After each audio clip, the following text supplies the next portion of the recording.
Hello everyone. Everything I'm going to show you in this video has been verified and tested by the mechanics here, so relax, we're almost there.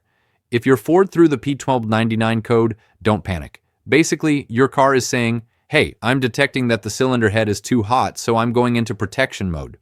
This is what mechanics call cylinder head temperature overheat protection. The car's computer reduces power to prevent serious damage, so even if the engine keeps running, something isn't quite right. The first thing many mechanics recommend checking is the coolant level. Yes, it sounds basic, but low coolant or trapped air in the system can fool the sensor and make the car think it's hotter than it really is.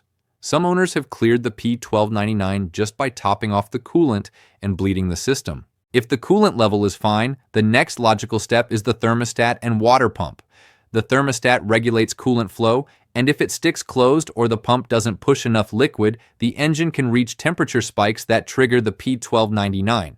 Many mechanics suggest checking these components before spending money on expensive sensors. Speaking of sensors, one that often comes up in this shop is the cylinder head temperature, CHT sensor. If this sensor fails or sends strange signals, the computer thinks the engine is overheating even if it's perfectly cool. Replacing this inexpensive sensor is often the fix. Once it's replaced, the code disappears and the engine returns to normal. But beware, it's not always the sensor's fault. Loose wires, corroded connectors, or bad grounds can send erratic readings to the PCM, triggering the P1299 without a real temperature issue.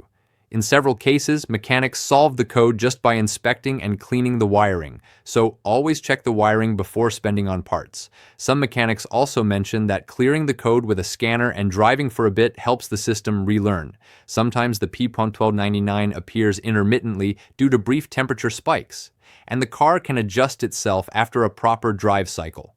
If the code still comes back after all this, then there may be a real temperature issue. The CHT sensor is consistently failing, or there's a problem with coolant circulation that requires replacing components like the pump, thermostat, or even the radiator. That's why many mechanics recommend taking it step by step, starting with the simplest and least expensive fixes before moving on to major repairs.